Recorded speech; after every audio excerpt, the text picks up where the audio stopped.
नमस्कार मित्रांनो, तुमचे स्वागत आहे श्री स्वामी समर्थ. मित्रांनो, तुमची जर मिथुन राशी असेल तर हा व्हिडिओ तुम्ही संपूर्ण बघा. कारण 13 ऑगस्ट ते 10 सप्टेंबर संपूर्ण श्रावण महिना मिथुन राशीच्या जातकांसाठी अत्यंत विशेष आणि महत्त्वपूर्ण ठरणार आहे. मिथुन राशीचा स्वामी बुध आहे, जो बुद्धी, वाणी आणि व्यापाराचा कारक मानला जातो. या श्रावण महिन्यात देवांचे देव महादेव आणि बुध ग्रहाची अशी काही अद्भुत युती बनत आहे, ज्यामुळे मिथुन राशीच्या लोकांच्या आयुष्यात काही मोठमोठ्या घटना 100% घडणार आहे.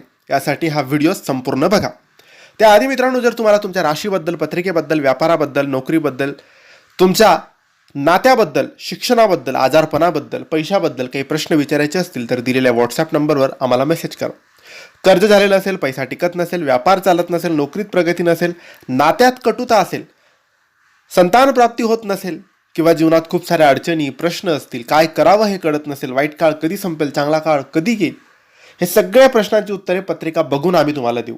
काय आहे तुमच्या पत्रिकात, कोणती बाधा, कोणते दोष आहे, त्यावर योग्य उपाय, योग्य सेवा देऊ आणि योग्य मार्गदर्शन करू. यासाठीच दिलेल्या व्हॉट्सॲप नंबरवर मेसेज करायला विसरू नका.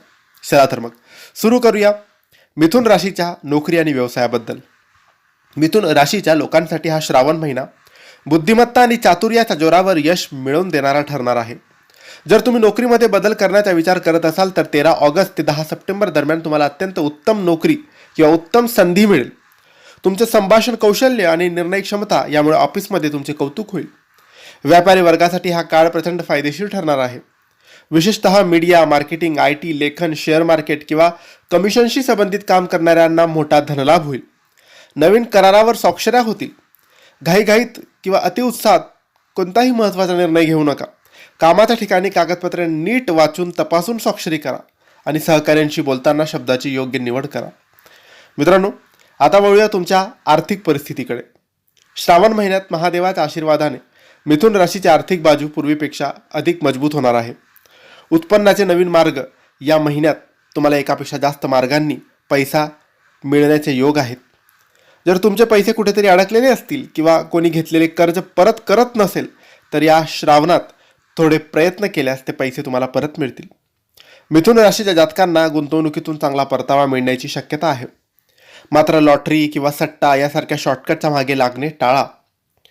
थोडक्यात सांगायचे तर या श्रावण महिन्यात तुमच्या डोक्यावरील आर्थिक ताण कमी होईल आणि पैशाची आवक वाढेल. आता पाहूया कौटुंबिक आणि प्रेमी जीवन या काळात तुमचे कसं राहील. मिथुन राशीचे लोक स्वभावाने मनमोकळे असतात. श्रावणातील पवित्र वातावरण तुमच्या कुटुंबात आनंदाचे क्षण घेऊन येईल. जर कुटुंबात किंवा नातेवाईकांमध्ये काही जुने गैरसमज चालले असतील, सुरू असतील, तर या महिन्यात संवादाच्या माध्यमातून ते सर्व वाद आता मिटतील. कुटुंबातील सदस्यांचे सहकार्य तुम्हाला लाभेल. जर तुम्ही योग्य जीवनसाथीच्या शोधात असाल तर या श्रावण महिन्यात तुमच्यासाठी चांगले प्रस्ताव येऊ शकतात. पती पत्नीमध्ये प्रेम आणि मेळ वाढेल. दोघे मिळून एखाद्या धार्मिक स्थळाला, पर्यटनाला भेट देण्याचे नियोजन करू शकतात. जोडीदारासोबत बोलताना टोकाची भाषा वापरणं टाळा. त्यांच्या विचारांनाही स्थान द्या. आता वळूया एक अत्यंत महत्त्वाच्या मुद्द्याकडे, तुमचे आरोग्य.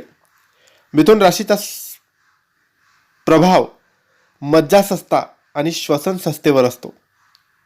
श्रावण महिन्यातील हवामानातील बदलामुळे आरोग्याची थोडी काळजी घेणं आवश्यक आहे. अतिविचार किंवा कामाच्या ताणामुळे तुम्हाला निद्रानाश, डोकेदुखी किंवा अस्वस्थता जाणवू शकते. सर्दी, खोकला किंवा ॲलर्जीचा त्रास होऊ शकतो.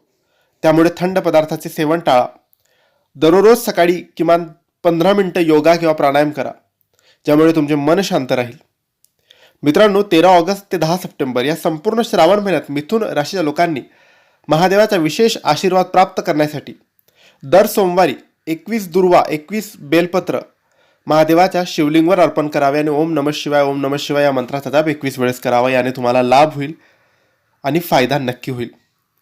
तर मित्रांनो, हे होते मिथुन राशीचे 13 ऑगस्टपासून ते 10 सप्टेंबर श्रावण महिन्याचे संपूर्ण राशी भविष्य. ही माहिती तुम्हाला आवडली असेल तर लाईक आणि शेअर करा. काही प्रश्न असेल तर कमेंट्सद्वारे विचारा. आमच्या चॅनलला सबस्क्राईब करायला विसरू नका. धन्यवाद. श्री स्वामी समर्थ.